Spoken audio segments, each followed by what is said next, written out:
is going on, everybody? Welcome back to another episode of the MMA Run Peer Sports Show, talking UFC 274 pay-per-view today. So we're doing it live on Saturday morning. I'm joined, as always, by Title and Keg for today's massive 15-fight card. A lot of controversy even before the fights begin. We'll talk about it all. We'll break down all the fights, both from a DFS and betting perspective. Title, how you doing on this Saturday morning? Couldn't be better, DC. Got the Bucks game 3. I'm excited for. You got 15 fights. You got two of the most violent fighters in the UFC in the main event. I'll keep the rant right now. I'm not even going to talk about the weight and all that with the Oliveira stuff, because when we get to the fight, I assume I'll have something to say about it a little bit. So yeah, already drama before, but man, 15 fights, 2 title fights. You can't paint a better Saturday. You got early baseball if you want to be in the baseball streets. People at Run Peer Sports. I know Gary's on the playbook and stuff. I'll tell you for free, I won't be in the baseball streets today, but a lot of people will be. And yeah, I mean, great Saturday to be a sports fan. Yeah, Saturday where you're going to the Bucks game, and we've got a 15-fight UFC card. I imagine Title's taking the day off from MLB. I'll be in there. I'll be in the baseball streets. A lot of sports today: basketball, baseball. Kentucky Derby, I think, is today. Yeah. So a lot going on, a lot to bet on, and we've got our betting expert Keg here. What's going on, Keg? What's going on, my friend? Yeah, exciting card. Oliveira got jobbed, but we'll get into that. But yeah, I'm looking forward to breaking down the card. Well, let's just talk about it briefly, because I'm sure a lot of our viewers don't know exactly what we're talking about with Oliveira. Obviously, fighting for the title, Oliveira already has it against Justin Gaethje, and it sounds like he missed weight. Ultimately, is what it is, by half a pound. So he is stripped of his title. Oliveira is, and then I guess he would get to fight for it again if he wins. If Gaethje wins, he does win the title. But the rumors are that the scale was off from the way I understand it. Correct me if I'm wrong, guys. Is the UFC provides all the fighters kind of like a test scale for their room in the hotel. Yep. Yeah, in the hotel. And Oliveira thought he was on weight. He thought he was good to go. And then he woke up, what was it, the morning of the weigh-ins, and he was 2 pounds over. All of a sudden, he says he didn't consume any water, food, anything from the night before when he went to sleep. Other fighters have said the same thing. I think multiple fighters have said their scales were off too. I believe him. It sounds like you guys kind of do too. So Title, talk about just that briefly. We'll get to the fight and break it all down, but just briefly, your thoughts on the kind of weigh-in controversy, I guess. Well, yeah, I mean, when you hear other fights, I initially heard Carnelossi said it, Norma Dumont came out and said they on Thursday they made weight, and Oliveira even tweeted Friday morning when he woke up that he did make weight. And why, how would he not make weight for champion? This is the first time in UFC history that someone has not made weight. Obviously, you still got to make weight, obviously, but he made it on Thursday twice. He didn't do anything. He woke up Friday morning.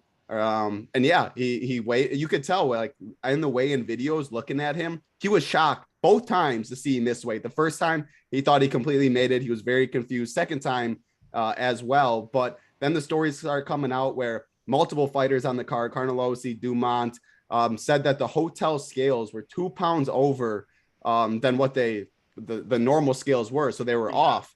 And during Oliveira's interview, I saw that other teams were informed about this, about the scale issues. But I guess Oliveira's team never heard any information from anybody from the UFC or anything regarding the scales, whereas other teams did get some information like that. So, man, the story just keeps getting more and more weird. I'd be it makes no sense how Oliveira would be the first one to ever miss a championship weight. That just doesn't happen. I believe I'm 0.5 pounds. It's not like he missed by 2 pounds or any of that. And he looked totally fine on the scale. Like you said, he looked shocked, but he didn't look like he was killing himself or any of that. So, I mean, it all just adds up. And at the end of the day, I mean, it's straight bullshit. It's BS. It pisses me off. You just don't do that to a fighter. So I don't know what's going to happen. I assume probably nothing at the end of the day, unfortunately, but he just got robbed. I mean, ultimately he doesn't. I understand he stripped of the belt really sucks, and you could argue his reputation is tarnished. But as long as he wins the fight, it's kind of business as usual for him, right? I mean, imagine not having that belt the whole training camp to bring back to your country, to bring back to your. The big thing here is that the Arizona Athletic Commission literally has one job.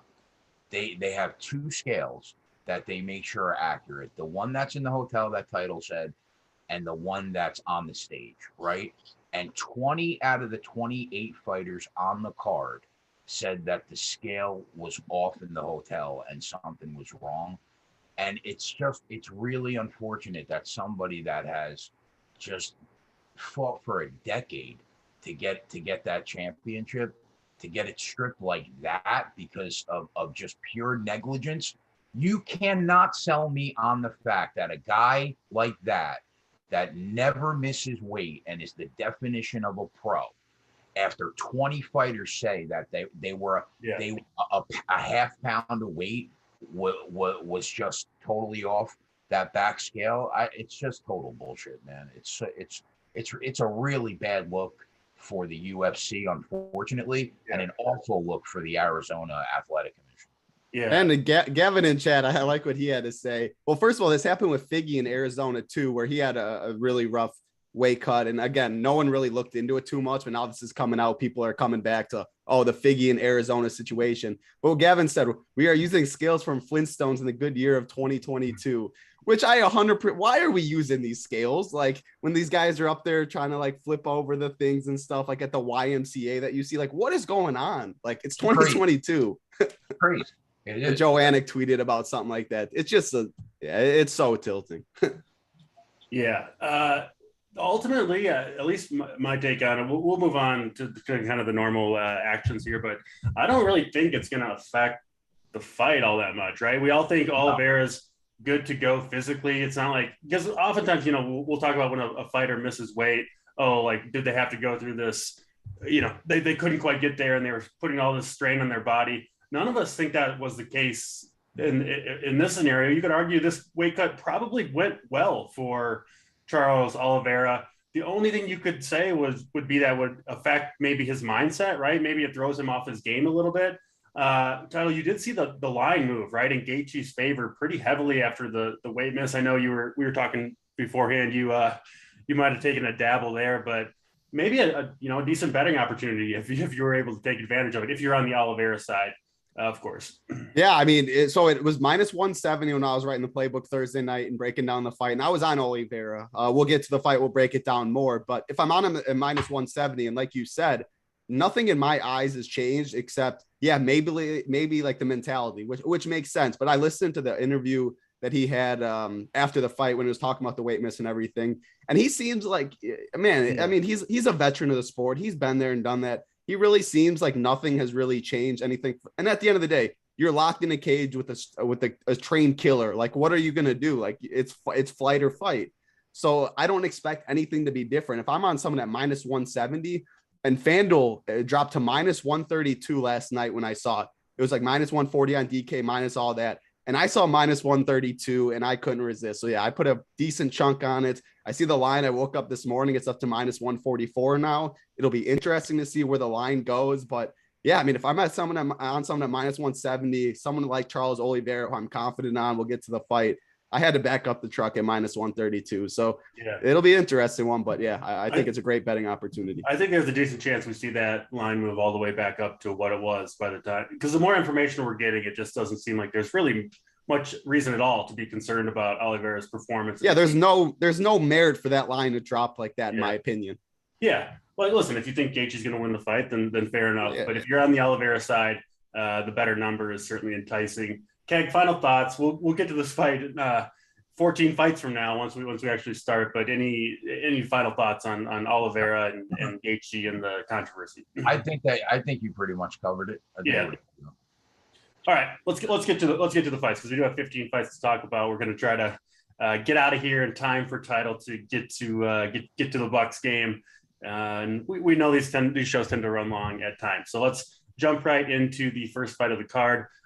Fernie Garcia, Journey Newson.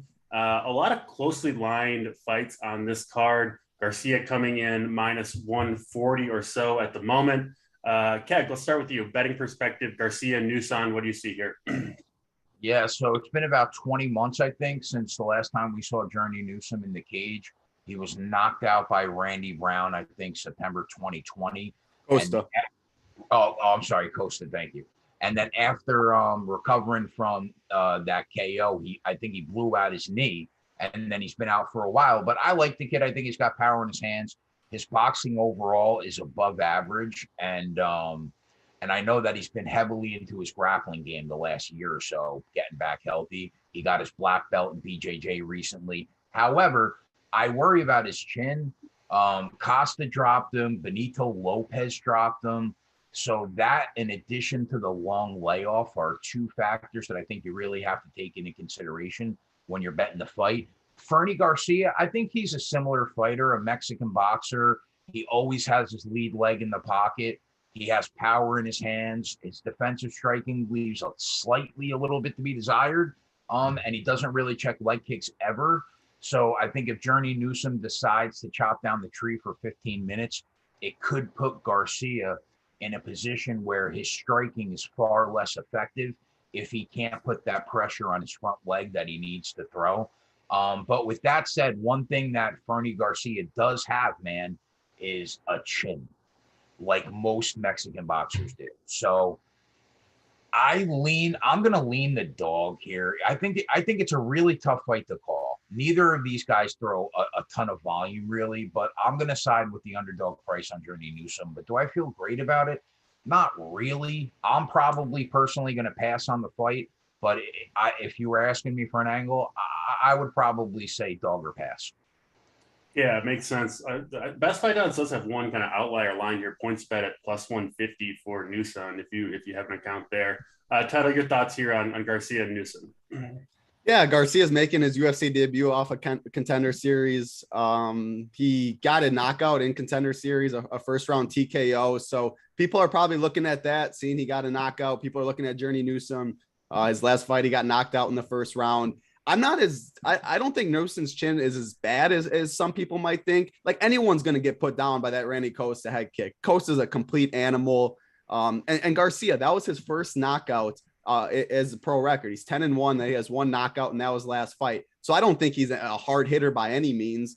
His boxing is solid. He mixes up to the body well, which I do like, but it's not like he has great takedowns. I don't expect him to mix it up well. He doesn't throw too many leg kicks. He doesn't check leg kicks. At the end of the day, it seems like a pretty weird line to me, as this guy coming in off a Contender Series, hasn't really fought anybody, definitely has some holes in his game, taking on a Journey Newson who, yeah, he's it says 0-2-1 in the UFC. He knocked out Domingo Pilarte. It was overturned, but 1-2, I'm going to say, in the UFC. But man, Ricardo Ramos, Domingo Pilarte, Randy Costa, those guys are all way better than who Garcia fought. So I just think the line makes absolutely no sense to me. I think it should be more of a pick 'em. I'm not very high on Garcia. It doesn't look like we're going to get to some of these Contender Series guys. I'm like, oh, he could have a future in the UFC. He looks pretty decent.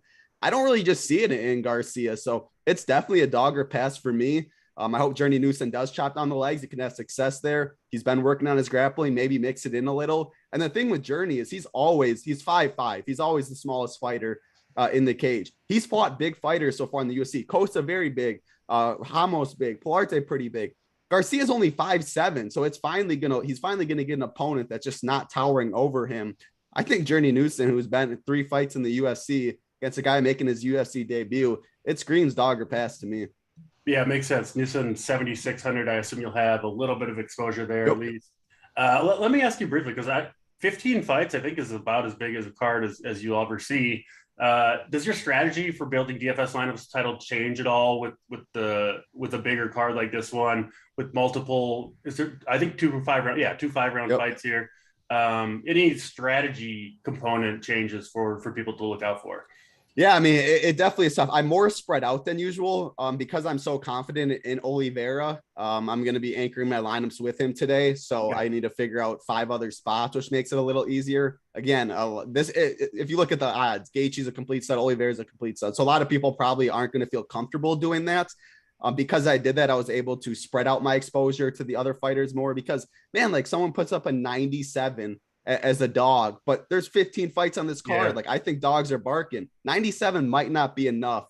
So that's why I'm spreading it out more and anchoring my lineup over one guy is kind of how I'm going about it today, but there's no right or wrong answer to that. Yeah. One thing I would say, the bigger the card or bigger slate, and this goes for all sports, the more upside you need, right, to try to get to the top.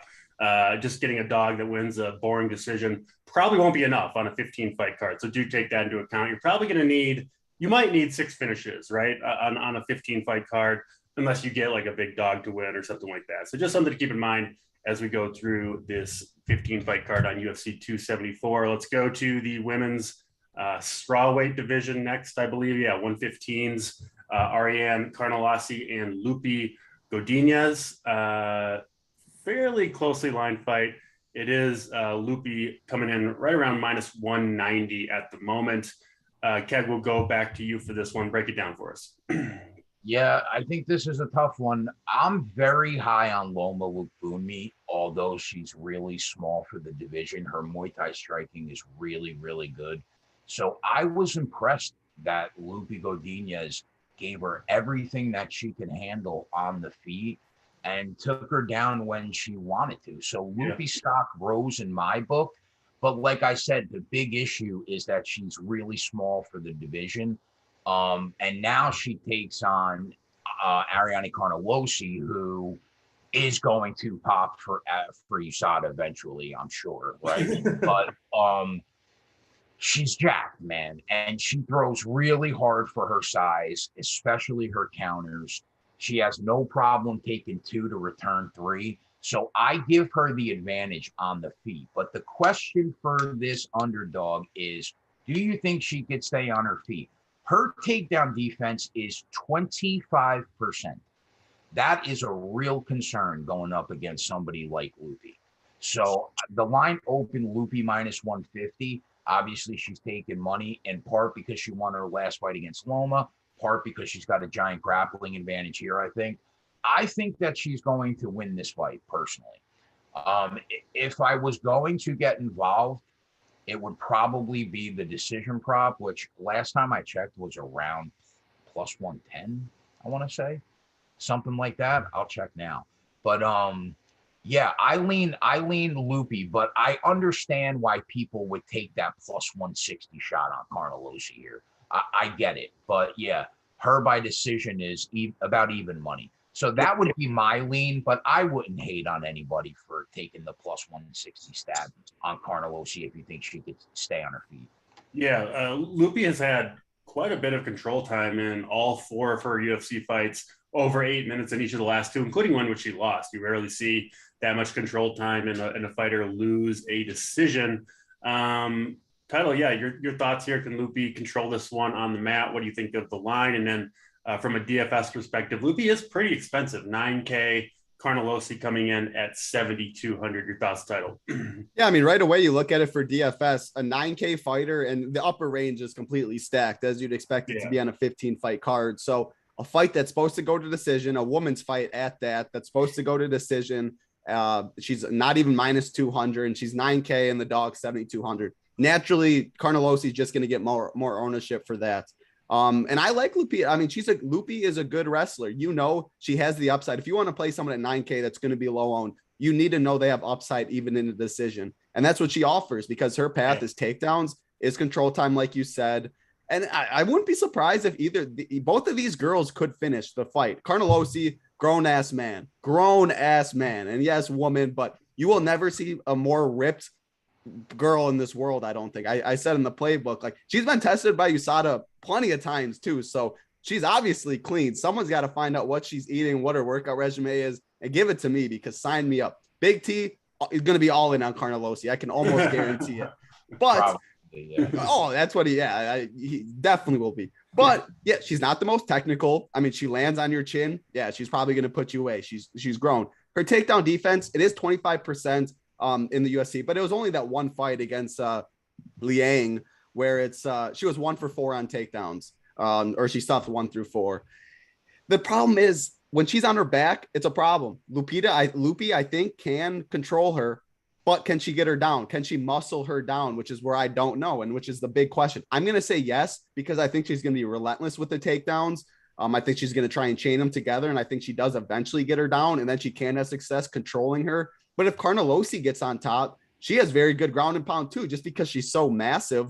And Lupi's definitely at the physical strength disadvantage. We saw her, who Lupi did lose to, was Luana Carolina. She took that fight on a week's notice. She submitted Gomez Juarez, and then the next week she took the fight up a weight class against the way bigger Carolina, and you could tell she just couldn't take down the way taller, the weight class above. So that's the one concern, is can she just not muscle Carnelossi? If she can't, Carnelossi is going to take over this fight. But I'm going to say she can. I'm going to say she does chain the takedowns. I like that she'll be a lot lower owned. And yeah, I mean, the thing is, the decision's the easy way to go, but I wouldn't be shocked if she gets takedowns early, she's going to break Carnelossi. She's going to wear on her in top, and I wouldn't be surprised if she eventually got a finish. So I'm overweight on that submission is 6.5 to 1. Yeah, I make a breaker with TK or ground and pound, grab a submission or something. At the end of the day in DFS, I know she's going to be a lot lower owned. I know she has the upside to break the slate. And like you're saying, 15 fight card DC, no one's playing Loopy. If you're only playing a couple lineups, like how do you feel good about playing Loopy over Michael Chandler, over, I mean, you name the Fialho. We're going to get to some of these guys. She has that upside.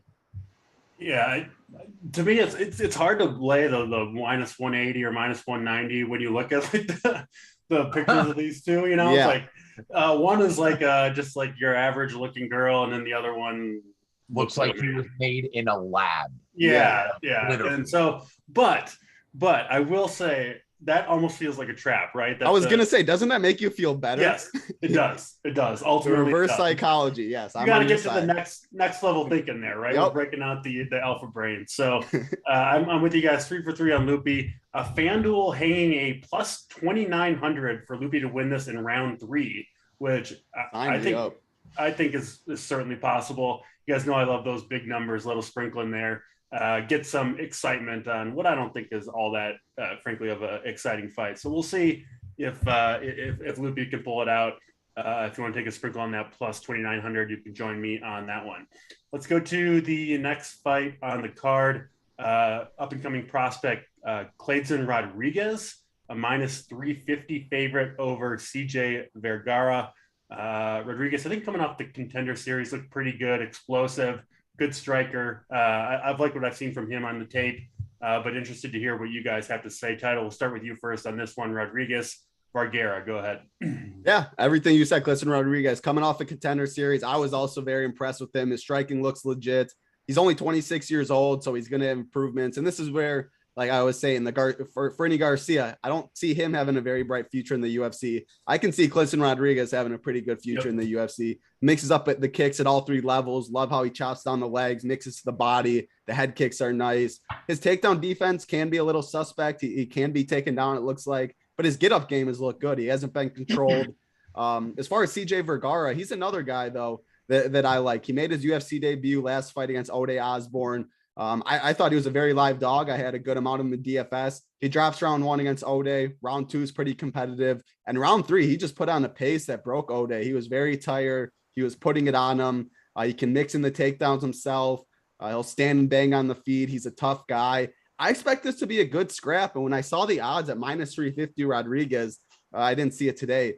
That just felt a little wide. Like I don't love backing Contender Series guys coming off a Contender Series, as you know. I like backing guys after 1 loss in the UFC. They've had the experience.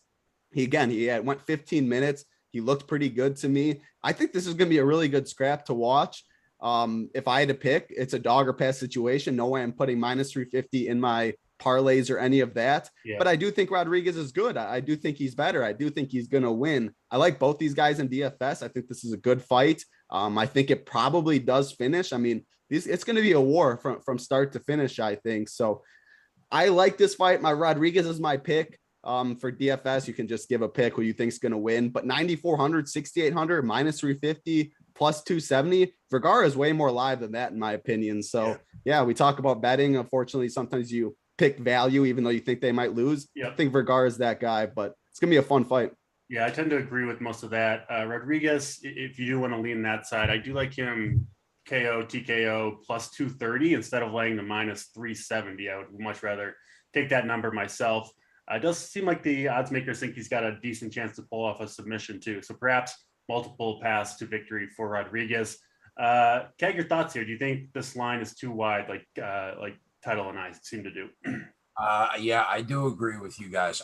We've been waiting to see Clayton Rodriguez for a while. He is the stud prospect out of Team Nogueira that they have been really high on for like 2 years now. And I understand why. There is a ton to like about this kid. I like him a lot, but the issue is, the price. Like, he does throw great combinations, so I think and he carries phenomenal power. So I think that your KO look isn't a bad look. I think his toss takedowns are great. His ability to get up when he gets taken down has been really, really solid. But like the both of you said, the price is a little high for me. You are going to have to get creative to back him because, like Title said, CJ Vergara is not awful. Yeah.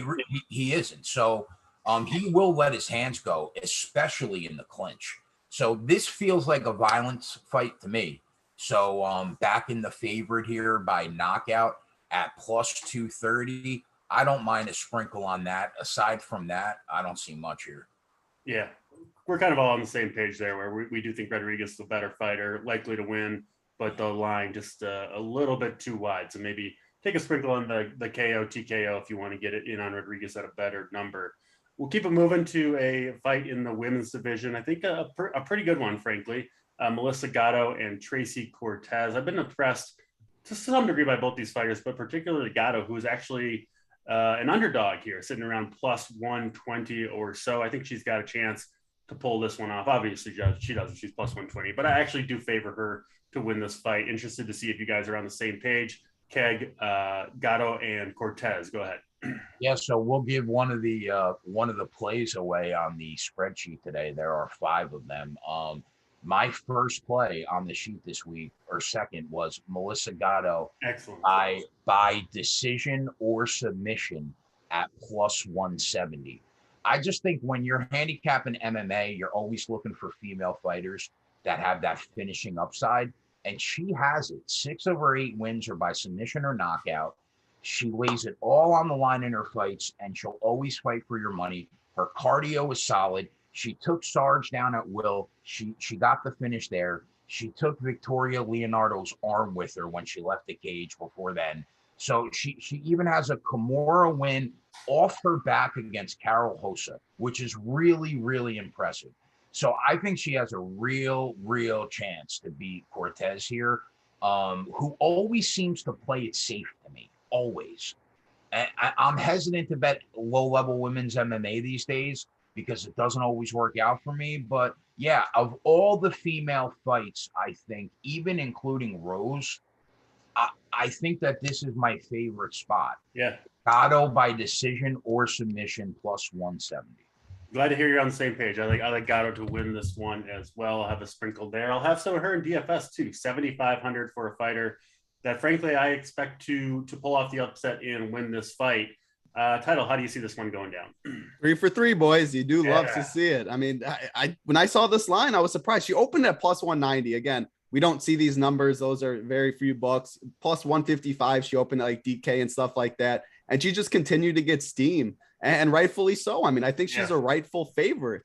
Tracy Cortez is a wrestler. On the feet, it's going to be Gatto. Cortez, the wrestler. Gatto invites the takedowns, though, because she is so active off her back. I don't think Cortez can stay safe for 15 minutes on the mat. On the feet, Gatto has really impressed me with her striking. Her cardio, it checks out. If she gets on top of Tracy Cortez, it's probably all she wrote. There's just so many paths, whereas Cortez's one path is lay and pray for 15 minutes, I think. And that's so hard to do against someone with the BJ. She's not going to be able to hold. Gatto's too good of an athlete.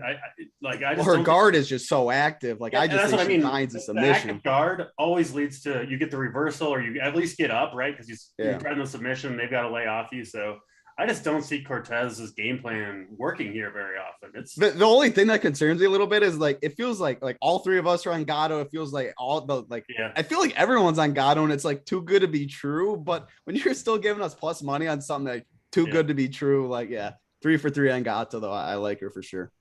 Yeah, decent. We could actually see Gatto close as a favorite. I wouldn't be surprised. I wouldn't be surprised if it moved all the way through the plus 100 on Gatto. I certainly think it should. Sounds like you guys are on the same page. 3 for 3 on Gatto over Cortez as a slight underdog at the moment of this recording. If you're watching it a few hours from now, maybe not. We'll see. Let's go to the next fight on the card then. Blagoy Ivanov versus Marcos Rogerio. Ivanov is a minus 150 favorite. We'll go right back to you, Title. Break it down for us. We haven't seen Ivanov in the octagon for 2 years now. This is a heavyweight fight. Marcos Rogerio de Lima, he comes out, guns blaze in the first round. He has a ton of power. He throws nasty, nasty calf kicks, and he's there to put you away in the first round. And he's very, very skilled. But after the first round, he slows down tremendously. So he's pretty much first round or bust, first round knockout or bust is kind of how I approach his fights. Unfortunately, he's going against Ivanov, who might be the most durable dude to ever step on this planet. He's fought Derek Lewis to a decision, take all the power punches. He's took the power punches from Tai Tuivasa. He's just never been knocked out. He's been stabbed in the heart and the lung, put in a coma for 86 days. He's still here to tell the story. You just can't break this dude, is what it seems. So yes, Rogerio de Lima's best path is a knockout. I just don't know how this dude gets knocked out. So at that point, if he doesn't get knocked out in the first round, how's de Lima's cardio going to hold up? I'm not very sure. Ivanov's a 3-time Sambo champion, which I like to see. I think if he gets on top, I think it could be a big problem for Rogerio de Lima. Again, once your cardio goes in UFC, we know, or in MMA, we know that the fighters just don't have much to offer. I think Ivanov survives the early burst. Again, I thought the same thing about Ben Rothwell last time, since he hasn't been knocked out in so long. Maybe a little questionable stoppage, maybe an early stoppage. But Rogerio de Lima was putting him on last time. At the end of the day, I'm just betting on durability to sustain early, and then Ivanov to take over late. So Ivanov's my pick. Not the most confident, but if someone's been stabbed in the heart and the lung and can survive all that, can survive Derek Lewis and Tai Tuivasa's punches to your head, I'm gonna bet on he can survive this. But I don't love the 2-year layoff, I will say. Yeah, I did skip the Fialho Van Camp fight. I was looking at the best fight odds. They have them out of order. So we'll go back to that after we finish this one. Quick Title, though. Ivanov, even in his 2 wins in the last 5 fights, both by decision. Actually, all 5 of his all 5 of the UFC have been which decisions. Is pretty rare for a heavyweight. But he didn't score particularly well. His highest score, 86 fantasy points. Is that a concern for you? Obviously, lower volume from the heavyweights. He seems unlikely to do too much top control from a DFS perspective. Heavyweight fights, I like taking a side of them usually, but this one looks like one maybe you could somewhat safely fade.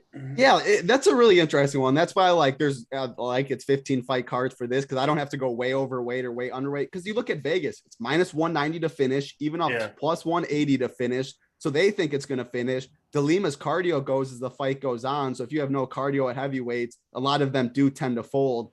The 5 fights so far in the UFC have all been a decision. Now he's fought like Tai Tuivasa, Derek Lewis, stuff like that. Before the UFC, though, almost all of his fights have really been ending inside the distance. So that's a really tough one for me to gauge. That's why I like betting. No way I'd bet inside the distance or bet decision and stuff like that. I'm going to have some Ivanov.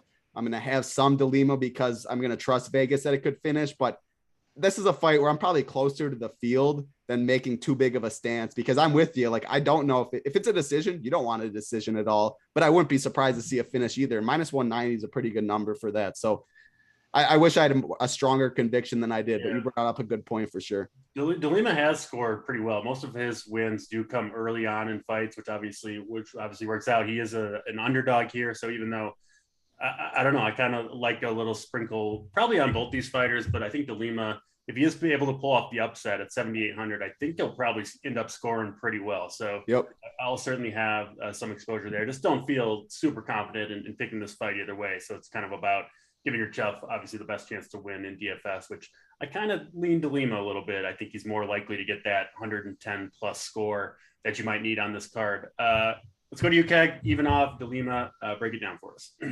I don't know what's better from like a DFS perspective, but just in terms of the fight, I think both of you guys are a little higher on Rogerio de Lima than I am. I think he's pretty awful.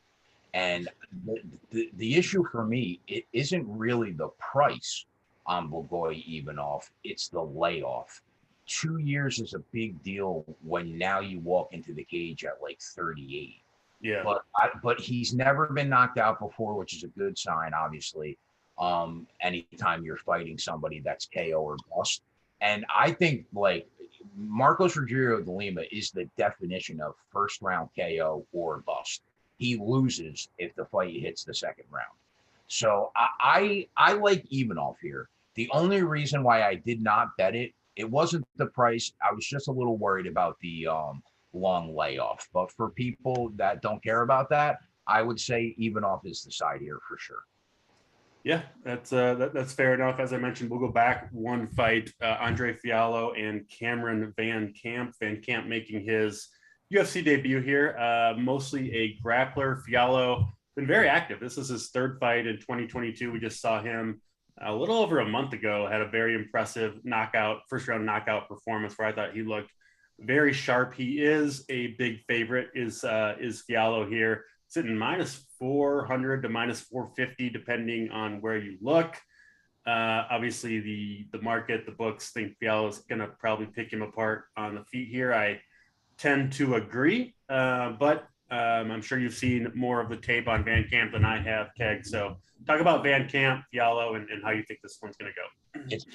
It's funny that you mentioned that, because the last fight that I had to really dig into was this fight, and I did it last night at about 3 a.m. and I watched Cameron Van Camp's last 4 fights, bro. I sent out a tweet that said the first round 60-second KO flash knockout at 8-1 is live here on Fialho, because this kid is awful. I mean, like, when I say awful, his striking defense, he's slow. His hands are at his waist as he's walking into the pocket. The only thing he has is a submission game. But if you really watch the tape, his muscle twitch reaction compared to what you just saw with Fialho 2 weeks ago against Beza, it's not even close. I am so confident that this kid is going to get dropped dead, that, like, I actually put money on Fialho. Now, let me just say, Fialho was going to lose that first round against Miguel Beza, because I watched that fight last night too. He looked good, but he was going to lose that first round up until the point that he dropped him with 30 seconds to go. But here's what I'll say. Miguel Beza, compared to what I just saw 4 fights of last night, bro, is night and day. Like, when I first saw that minus 135 knockout prop before I watched the tape, I was like, man, that is high. It should be minus 300. It's not high enough. I'm telling you, bro, I will be stunned if this gets out of the first round. I will be stunned. So give me him every way you can. By knockout, give me him in the first round. It's a Fialho party. All Fialho. I'm in. I mean, that was kind of my take too. You can get looks like FanDuel has Fialho win by KO TKO round 1 at plus 195. You can get that same bet in round 2 at plus 490 if you want to go that direction. But yeah, I mean, sometimes if you're as confident as Keg is, maybe you take a couple of these bets, right? Maybe you just secure what seems like easy money on the win. Maybe you go for the early KO. A lot of ways to play it. Title, you have the same thoughts on Fialho and Van Camp here. Yeah, Van Camp ain't any good. Fialho hits like a complete truck. Yeah. Van Camp needs the fight on the mat. Fialho has good takedown defense. And yeah, like, Fialho was losing round 1. Miguel Baeza is my dude. Oh my, I hate having to, anytime I see a Miguel Baeza fight, it just tilts me, because I was so high on the guy. The dude is uber talented, complete stud. He just has no chin, and you need a chin in the UFC. And yeah, Baeza, yeah, way better than Van Camp. I think he's better than Fialho, but you don't have a chin and Fialho hits like a complete truck, you're going to lose. And that's what happened. Van Camp, when he feels the power of Fialho, he's going down. I wrote in playbook, first round knockout. Don't think I need to waste any more time. All right, 3 for 3 on the first round knockout there. Let's go to the next fight on the card. Brandon Royval and Matt Schnell. Royval coming in minus 260 or so. Right back to you, Title. Break this one down for us. Oh, what a fight. Any Brandon Royval fight you can sign me up for. The pace in this fight is going to be absolutely insane. And he has a dancing partner in Matt Schnell. Both guys, I think both guys can win every single way. I think both guys can win by knockout. Both guys can win by submission. Both guys can win by decision, which, yeah, you'd probably be surprised to hear that when you look at the odds with Royval being a pretty big favorite. So, yeah, as a betting perspective, I probably think it's a dog or pass, and the value is in that Schnell. The big difference in this one is Schnell's chin just isn't there, which is a concern. And Royval, he throws good volume on the feet. It's not like he has the most one-punching power, but the volume and how is the pace he pushes, and he's just in your face. He just keeps throwing and throwing it. It definitely adds up over time. Schnell is a good grappler. We've seen Brandon Royval struggle a little bit with guys like Brandon Moreno on the mat, with guys like Alexander Pantoja, who submitted him in the second round. But those dudes are as good as it gets in this division. I think Matt Schnell's grappling is good for sure, but it's not on that level. So I'm going to be very curious to see who shoots the first takedown. Matt Schnell just never shoots takedowns. He has 8 submissions, but he only averages like 0.4 takedowns per 15, which is very, very tilting. But I think Royval has the better exchanges on the feet early, which I hope will force Matt Schnell to shoot. And then it's going to get really fun in the grappling department because Royval is a very good scrambler. None of them accept positions well. I just think this is a really, really good fight, a dog fight. I think we see violence. I think this fight can finish. And in DFS, I love this fight to target because I think the winner does score good either way. Betting wise, you probably have to lean the dog with the value, but my pick's going to be Brandon Royval. Hell of a fight. I'm going to have both guys like 6,900 for Matt Schnell. If he wins, I'm expecting a very good score. Brandon Royval, the one concern with him is he pushes a very, very high pace. And sometimes late in the third round, he just can't keep that pace. So yeah, if it gets to the third round, it's a competitive fight. Maybe you hit a live betting opportunity on Schnell. The odds will probably be pretty decent, but it's a really good scrap, pretty high level. It's going to be fun wherever the fight goes. Very high pace. Yeah, it sounds like this fight and one or two others that we've talked about already. Maybe you lean Royval, but the line just seems a little wide. I'm kind of with you on that one. Keg, your thoughts here, Royval and Schnell? Yeah, I kind of feel the same way. And the reason why the line feels wide now is because, like, Joey and I on the bet side, we have been wildly ahead of the curve on Brandon Royval. We cashed on him multiple times as an underdog in his last 6 fights. But now he is a different commodity sitting at minus 240 or 250 or whatever it is. Because now, I just can't pull the trigger at that price. And my biggest problem with him is he is wild to the point where it becomes a detriment. He is so crazy wild in exchanges that a lot of times it lands him on his back for 3 minutes in a round where he can't get up. And that's my biggest knock on this kid. I think he is very talented, and I think that he's going to win the fight. And I agree with Title. I do think that it's going to be inside the distance, whoever wins this fight. And I think it's probably going to be Brandon Royval. But it's easier to take those chances when you have him at plus money. Now here we sit. And I like Matt Schnell. He is a very well-rounded fighter in all facets of the game. But he does have a questionable chin these days. And that's the problem. So I do lean that Royval wins the fight, probably inside the distance, but the price being around minus 105, it's just not enough for me. I would want a little more value in that spot. So I'm really excited to watch the fight, not excited to bet it. For the people out there who have just started watching UFC kind of recently or miss it, if you want to see a great Brandon Royval fight, one of the best fights you'll ever see, Kai Kara-France and Brandon Royval, and then you'll see the stuff we're talking about, Brandon Royval, and just how much of a wild card this guy is. That is one of the best fights you will see. Yeah, should be a good one to watch. Sounds like we're all kind of, maybe not super enthusiastic about betting it. One more thing. Gavin brings up a great point that we were talking about. Royval has big shoulder issues, and he has said that not only is it a nagging injury, but it's been a problem during this camp as well. So that's something to think about also. Yeah, that's another reason why you don't want to lay maybe that big number. Fighting anything can happen, especially against a talented fighter, which we all think Schnell is.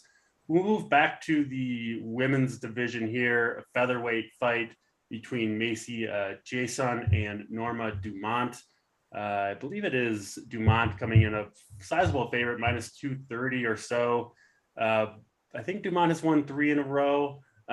Jason, a UFC veteran in her own right, looked much bigger than Dumont in the weigh-in photos.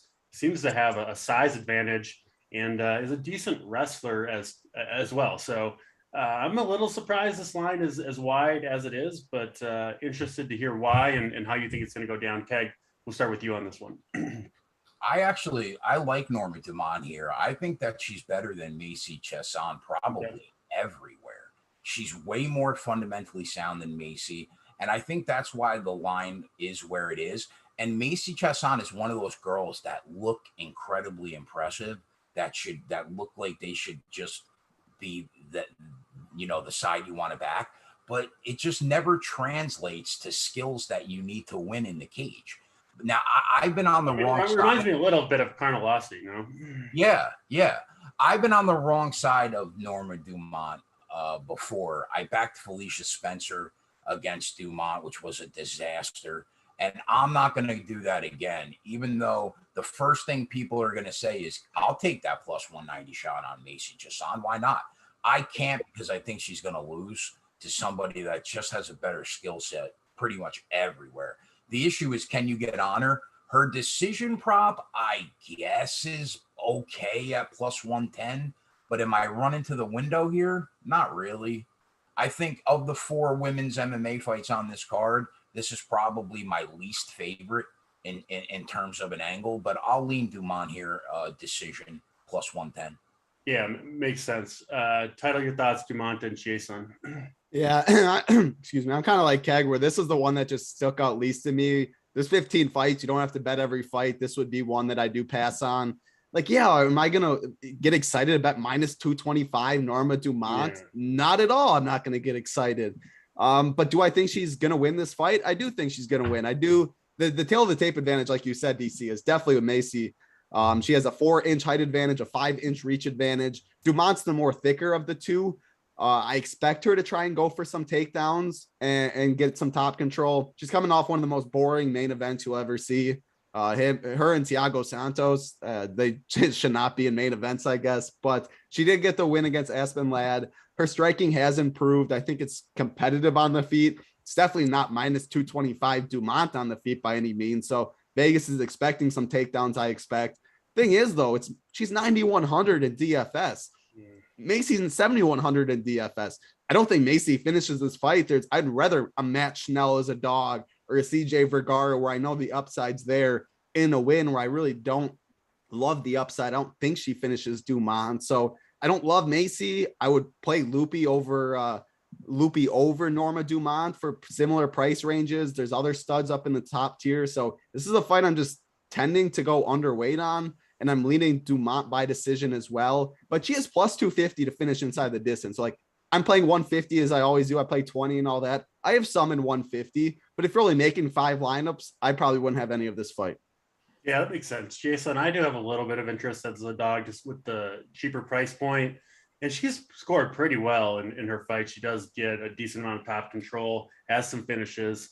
So yeah, I don't mind a stab there, but I get where you're coming from. I'm more likely to take the dog with the cheaper price point, and I think a better chance to score well if she wins in Jason. But I understand the call on Dumont as the more skilled fighter.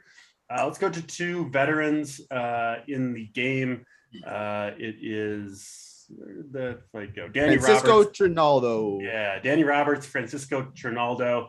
This fight real close to a pick'em. So Trinaldo, what is he, like 42 years old, something like that? He's been around the game. Like 55, really. Yeah.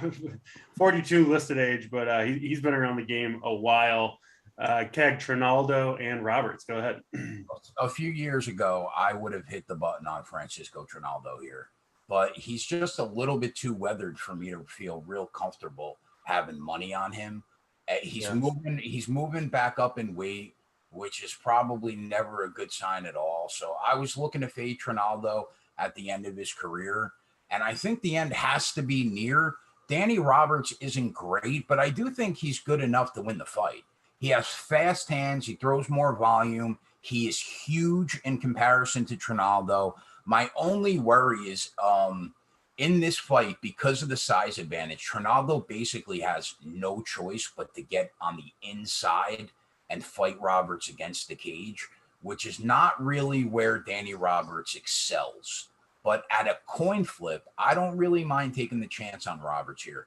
The line opened in the offshore market, Roberts plus 120, but we don't really see those lines. So listen, it's not on the spreadsheet today, but I thought at minus 105, it was a fair price on Danny Roberts. So I threw a half unit on him on the money line to win this fight because I do think he wins. Yeah, that makes sense. A Keg, we know Title likes favoring the younger fighters, although neither of these fighters particularly young.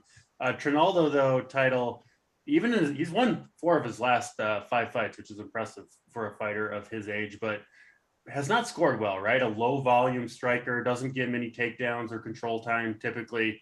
So, an evenly aligned fight, I'm guessing maybe you are mostly fading this one, but maybe not. Maybe you have a strong lean on Trinaldo and Roberts. So go ahead. No, yeah, you're right. I'm not going to have as much exposure in this fight. I'll use them as the last piece in a 150 and stuff like that.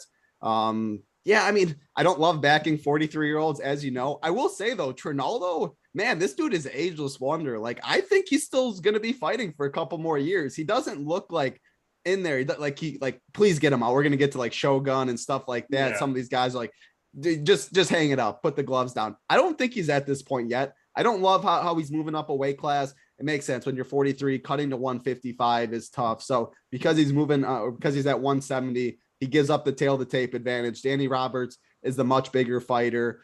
But the thing is, Danny Roberts, I think he's going to throw more volume. I think he's going to be winning the minutes. Trinaldo's never been knocked out, so I don't expect Roberts to be the first one to do that. The dude has a great chin.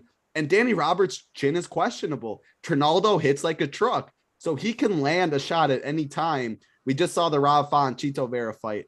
Again, it's weird that I'm bringing these two fights up to compare, but Rob Font was winning pretty much every single minute of that fight until he wasn't, with the big power shot. And we talked about it on the show. We got that fight right a lot of ways, where you can win minutes on the fight, but once you get one knockdown in that round, that's the big moment of the fight, and you can steal the round or put away the fight. So I'm not betting it. It's obviously the closest on the card. If I have to pick a side, I'm going to say Trinaldo does find the chin at some point. I think he has the power, and I do think he has the wrestling and grappling advantage. Again, we never see him use it, but I wouldn't be surprised to see him shoot for a takedown to steal a round or something like that. But confidence low, DFS wise, I don't like it as much. I hope for a decision.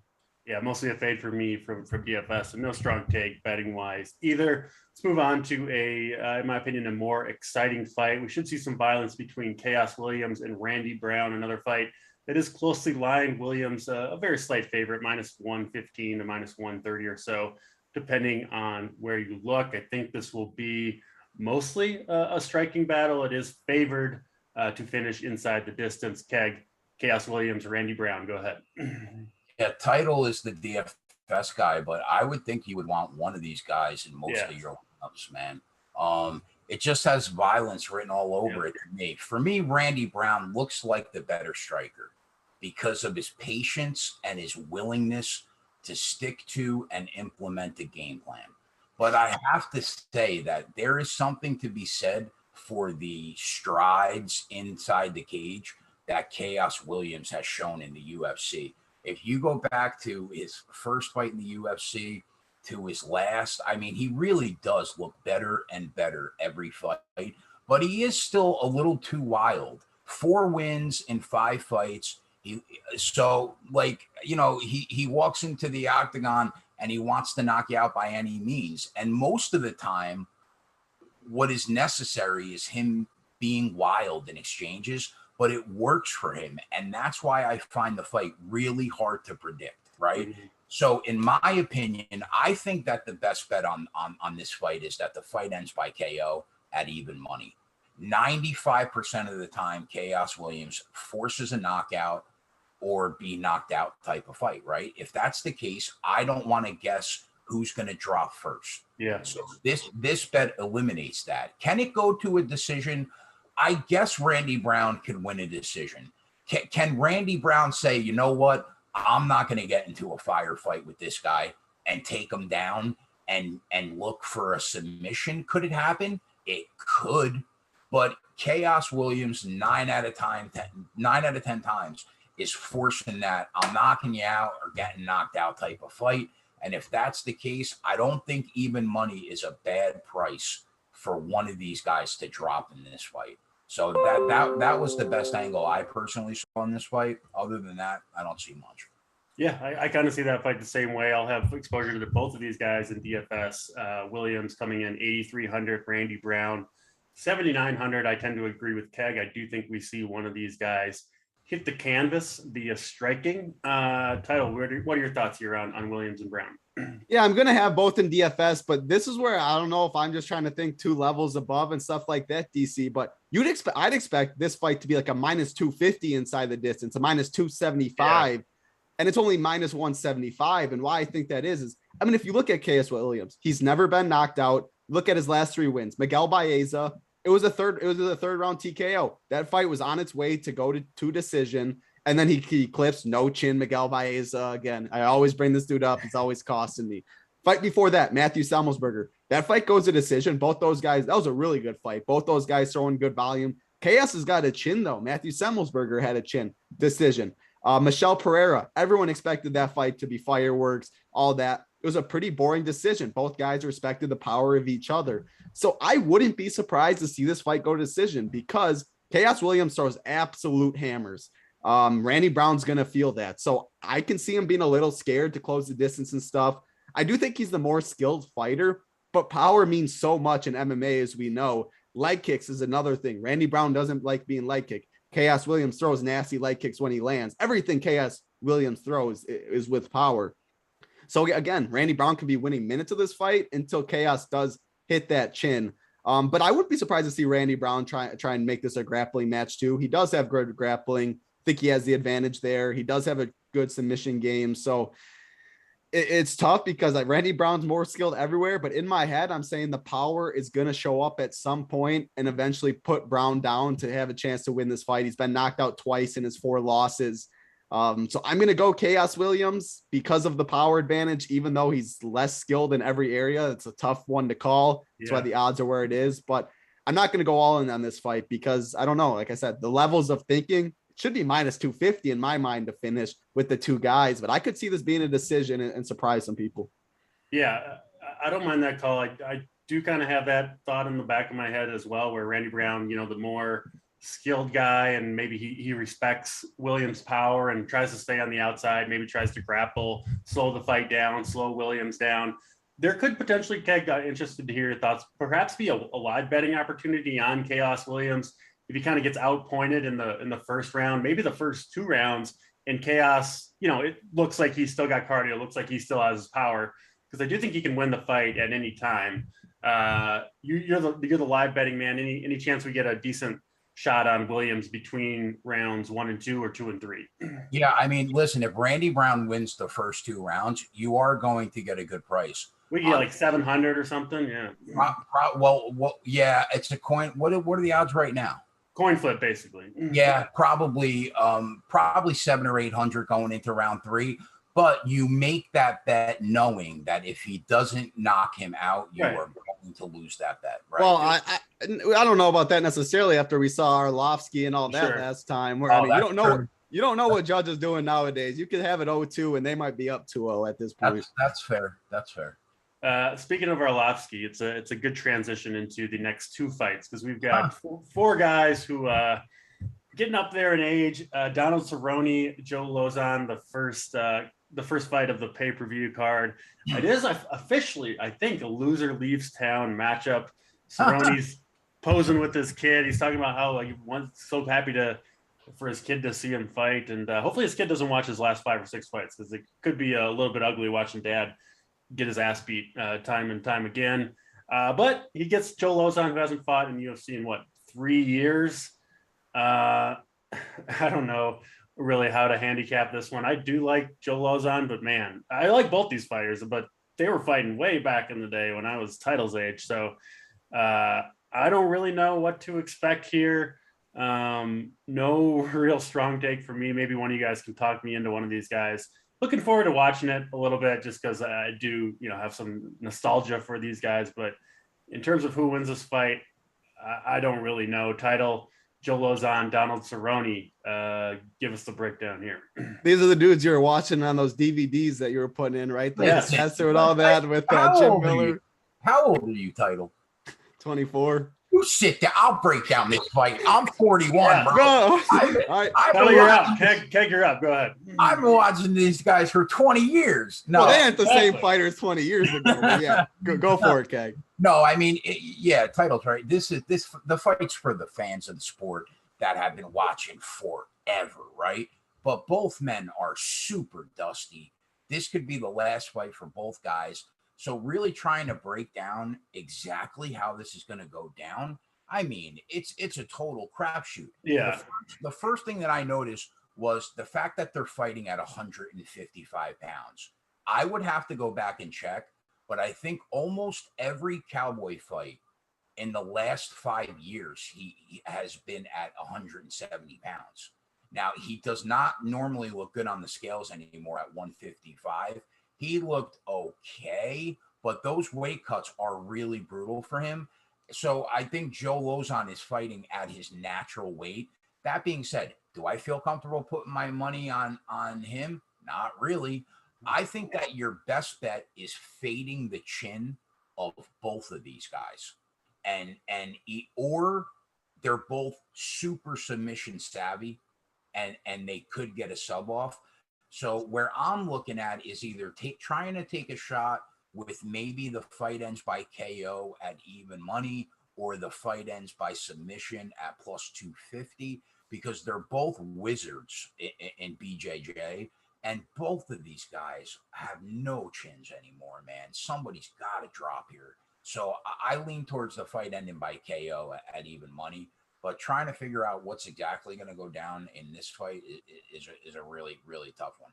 That said, happy to see two warriors fight.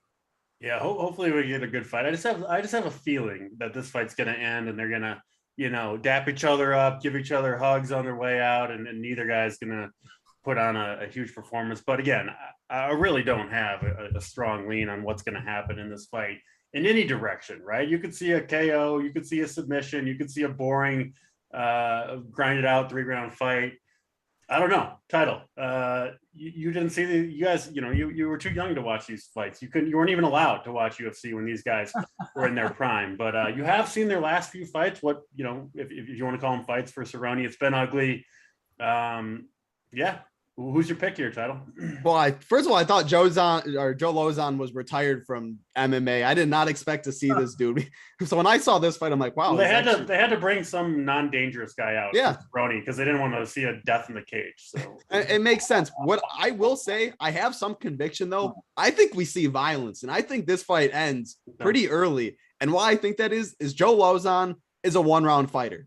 To be like nice to him, I'll say he's a half a round fighter. He has 2.5 minutes to go out there and put it on Cowboy Cerrone. And I think he can do that.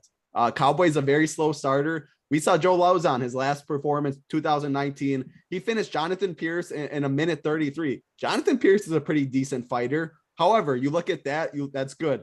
Before that, Chris Grutzmacher absolutely puts it on this guy, and the doctor has to stop it after the second round for Chris Grutzmacher. Before that, he gets knocked out by Clay Guida. Like, what is going on? Like, those are the worst 2 back-to-back performances you could ever see. But then he does that against Jonathan Pierce. Cowboy, he's looked awful lately. There's no denying that.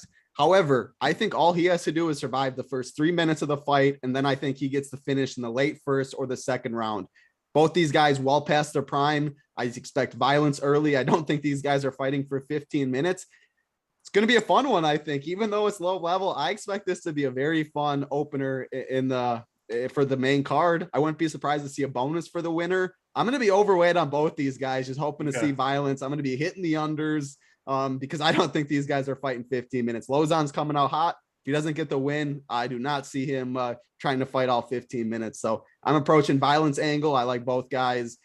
I'll say Cerrone survives early, but that is not confident at all. I'm going to be overweight on both guys. Yeah, my official pick is Lauzon just because I haven't seen him suck as long, we've seen Cerrone be absolute dust in the time that Lauzon. He like runs his own gym, is that right, Joe Lauzon? Yeah, so he does. presumably been like at least somewhat training these last 3 years. Oh yeah, definitely. Yeah. But he hasn't probably been punched in the face in a while. Yeah.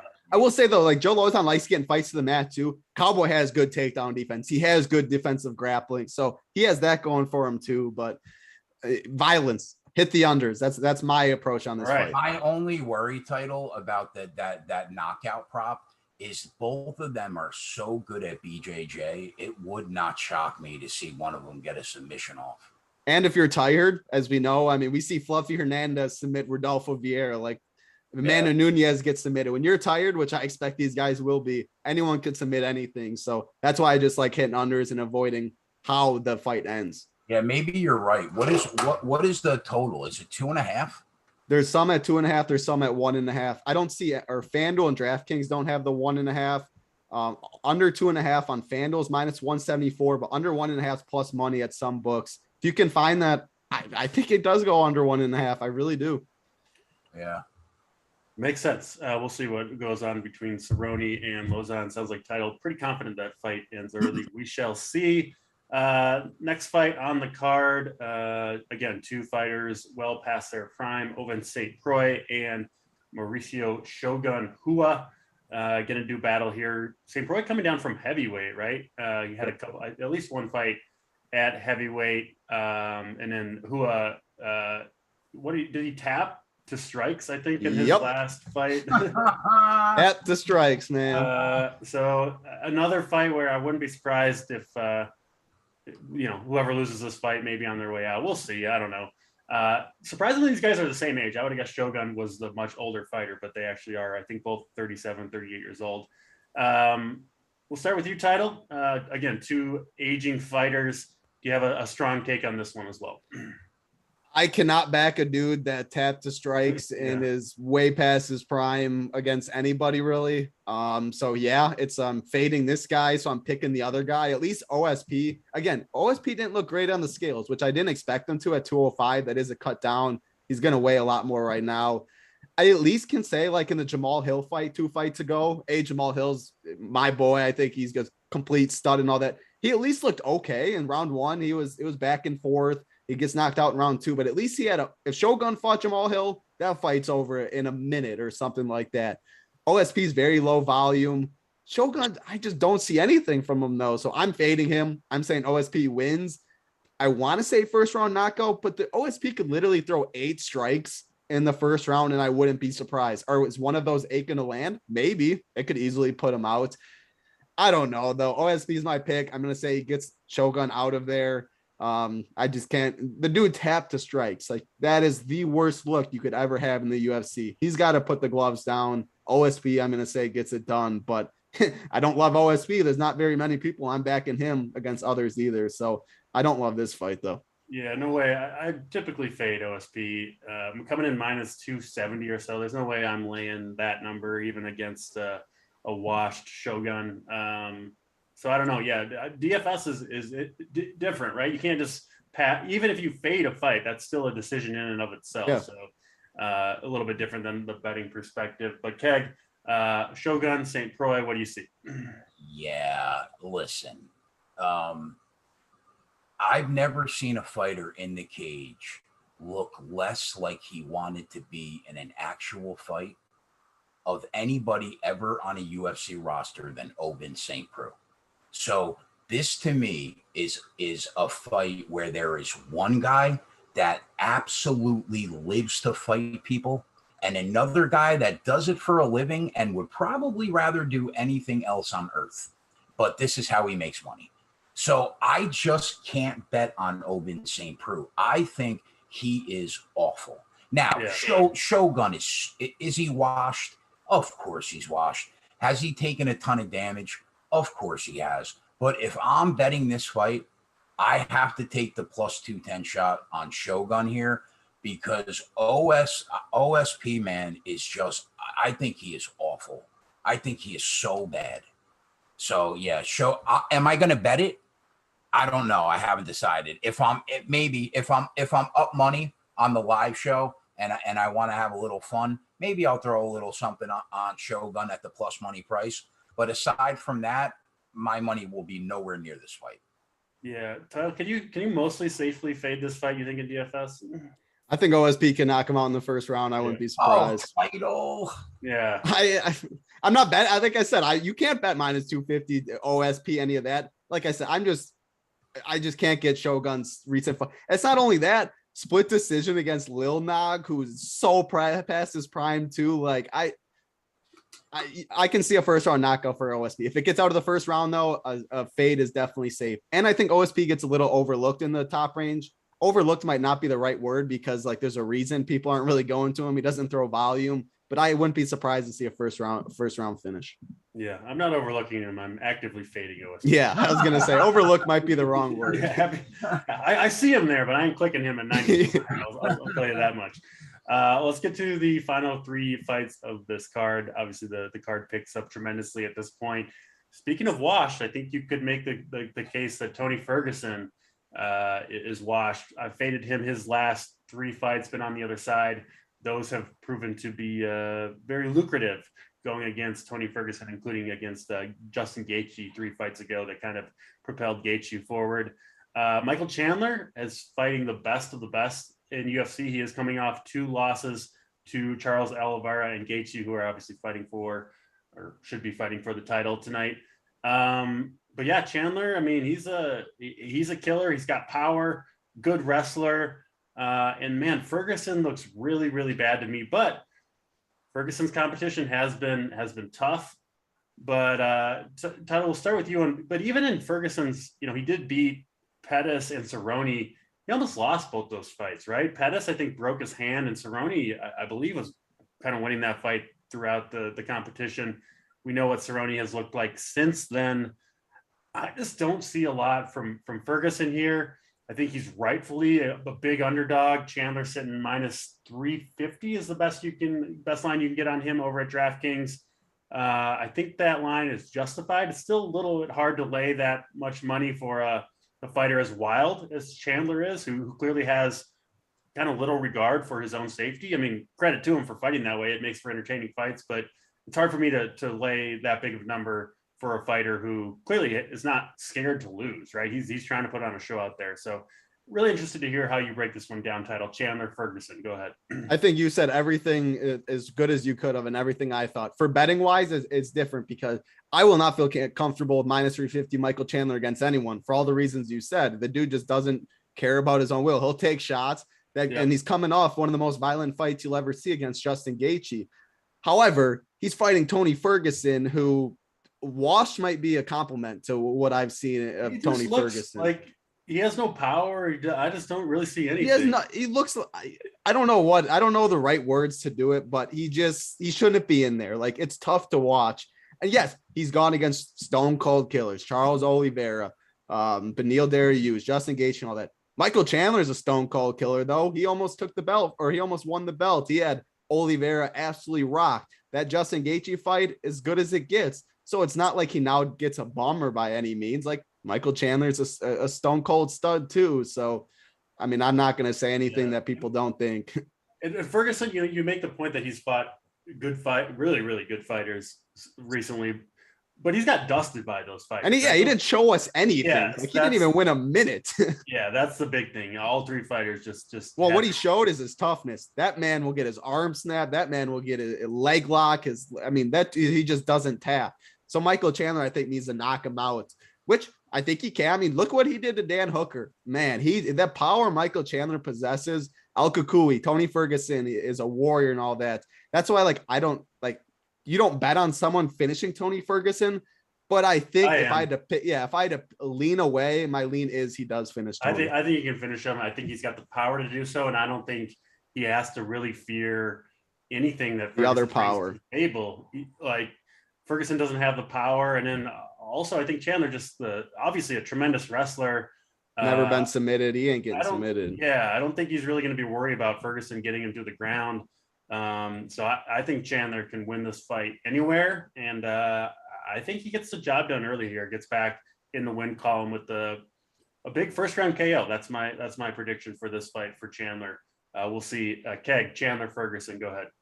Yeah, I hate to hear Tony talked about like this, but listen, he's one of my 5 top fighters of all time. Okay, and we have to at least say that what he did from 2013 to 2019 is one of the most impressive win streaks in UFC history in the toughest division in the world. So he deserves a ton of respect for that 12 fight win streak, which is the second longest streak in UFC history, right? So I think like you have to say that when you talk about him, because he isn't the same fighter that he was on that win streak.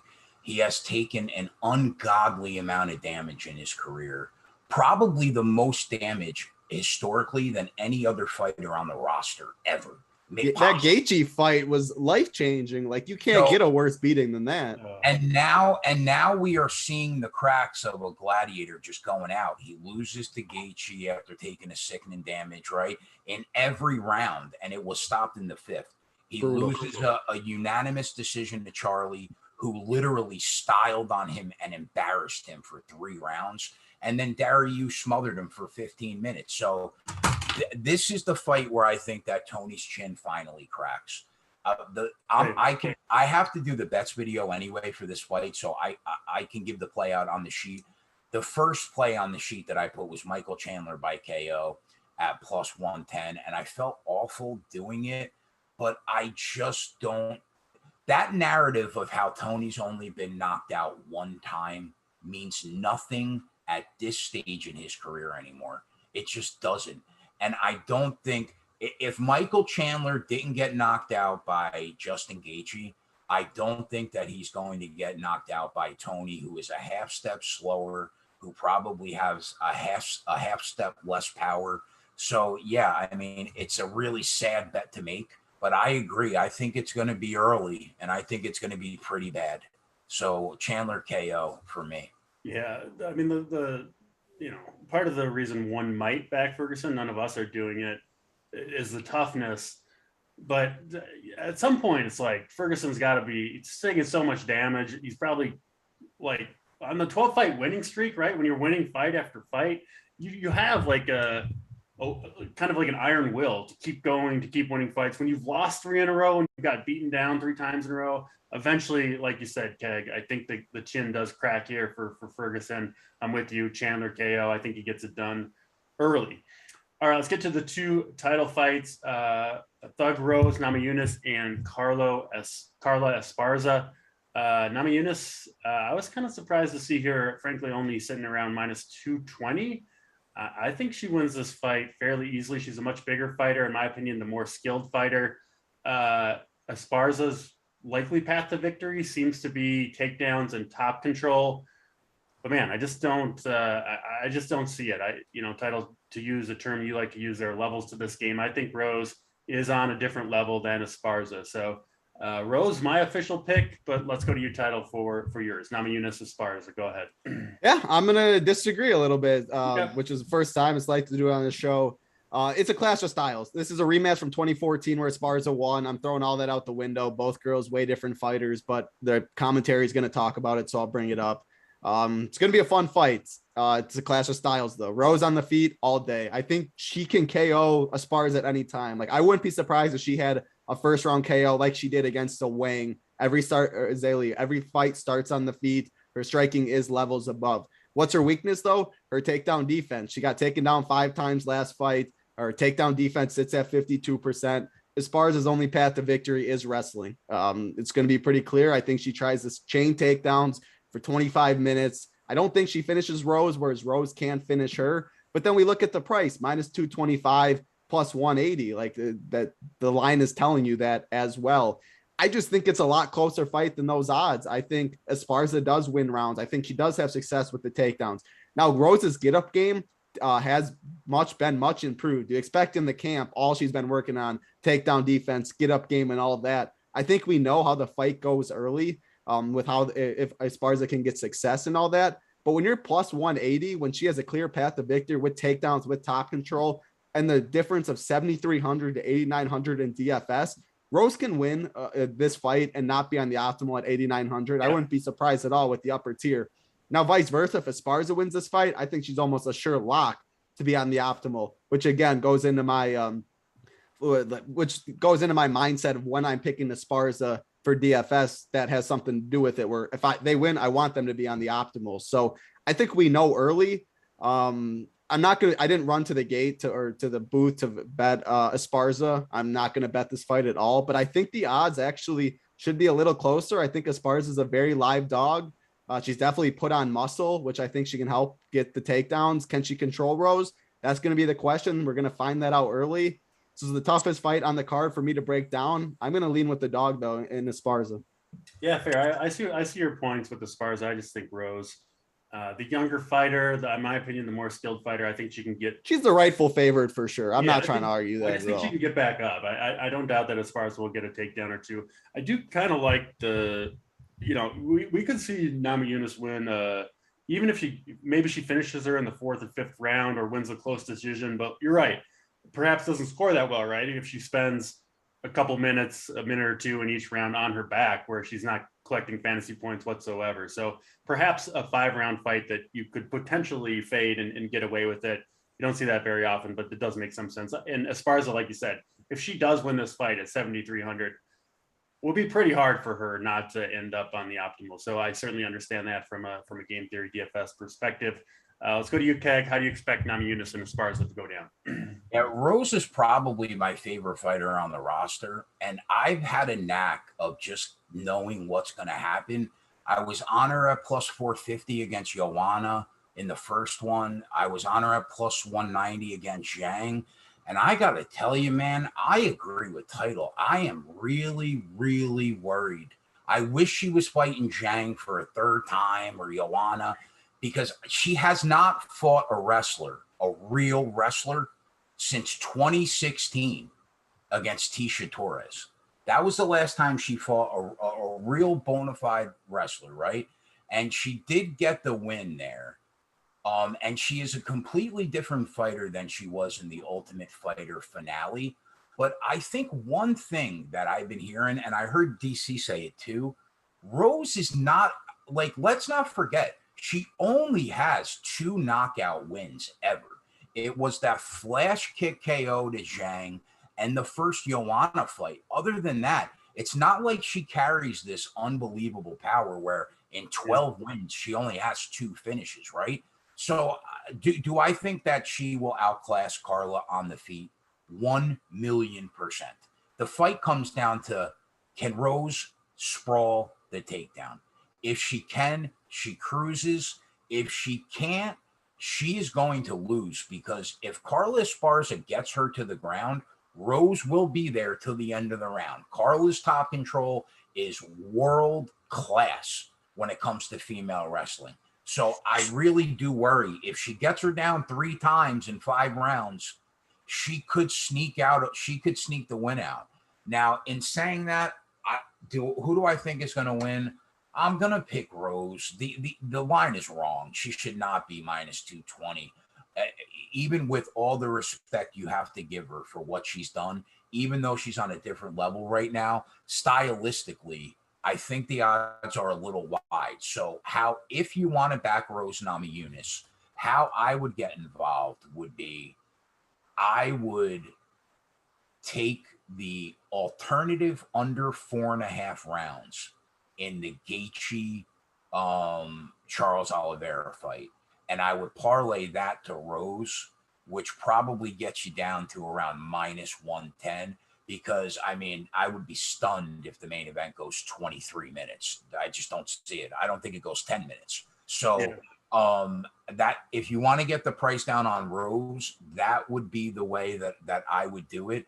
And I will say that Carla by decision at plus 275 is your hedge spot. I think if Carla wins, it will be by decision. Rose could win multiple ways, all 3 ways, if we want to be technical.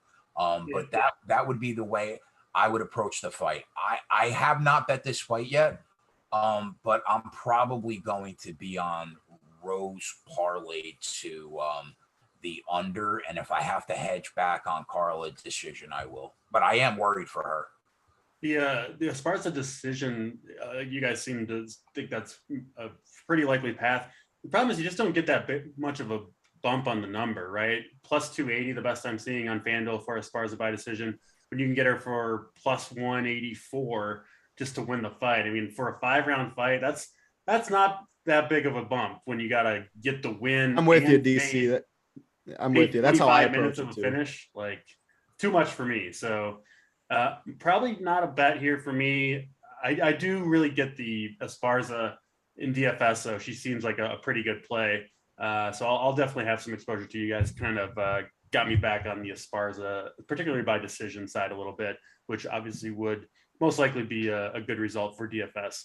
Let's get to the main event. We obviously talked about it at the top of the card a little bit in depth. Charles Oliveira and Justin Gaethje. If you're just tuning in and you missed that, Oliveira did miss weight, half pound over, controversy with the scales. We think Oliveira is good to go here. We don't really expect any issues there, but needs to be mentioned before we get to the fight. These guys are awesome. Two of my favorite fighters in the UFC. I've been a backer of both of these guys in most of their recent fights outside of Gaethje against Khabib, who you're never going to pick against. And I expect fireworks here. It sounds like, Keg, you do as well. Oliveira, have we seen the line move? Is he still sitting around minus 145? I haven't checked. Yep, minus 140 DK, minus 144 FanDuel. So yeah, like Title said, he was sitting minus 170. Did you say before the Thursday night? Yep. Weight miss. We're kind of expecting it to climb back toward that number. It's already started from where it jumped to after the weight miss. So that's the, kind of the technical weight stuff with that. But let's get to the fight itself. Keg, let's start with you on this one. Charles do Bronx, Oliveira, and Justin Gaethje. How's it going to go? Yeah, I mean, I very much have a love for Charles Oliveira the way that title does. All the way back to like when Khabib was champ, I thought he would be the next champ. And I agree with the both of you. I do not think that Charles Oliveira will be compromised in any type of way. And I thought he was going to win the fight before the weight cut. And I think he's going to win the fight after the weight cut. But just the fact that there is the slightest of chances that he could potentially be compromised makes me hesitant to bet him. Because I do think if he's compromised at all, Justin Gaethje is going to take advantage of it. But my pick is Charles Oliveira. The angle in this fight is under 2.5 rounds, minus 135 is an absolute gift. At the championship level, Charles Oliveira's fights do not go past 10 minutes. And I do not expect this one to either. If Justin Gaethje, the first time this fight goes to the ground, it's over. I think Charles submits him. I think that Charles could knock him out. Gaethje can knock him out. It will be wild. It will be insane. And I don't think it will be 12.5 minutes long. So my favorite bet on this fight, under the 2.5 rounds in that minus 135 range. And I have the under 4.5 rounds parlay to a couple fighters that I wanted to get the price down on the money line. I think it could be the first round, if not the first round, the second round. But yeah, give me do Bronx, give me Olives. But I really do think the best angle is that under 2.5. Yeah, I like that. My pick is Oliveira as well. The one thing I'm concerned about is just the striking defense. He has been tagged. Even when in his impressive wins, he gets hit pretty hard. I actually think his striking offense is improved from what we saw early on in his career, but the defense remains questionable to me. And Gaethje obviously is an explosive fighter who is, not afraid to throw down in there. We saw him real hesitant against Khabib, but you just throw that fight out there. Rebounds really, really nicely against Chandler. Looks awesome. Throws heavy volume doing so. And I could see this fight going either way, but Title, we know you're heavy on do Bronx, Oliveira. So talk about how you think this fight's going to go for him. I just think he has so many more paths to victory. Whereas if you look at Gaethje, I think he's round 1 or 2 busts pretty much with the knockouts. The one big concern as an Oliveira backer is the leg kicks for sure with Gaethje. Man, his calf kicks are as nasty as they get. I think whoever establishes forward pressure early will definitely be the one having success.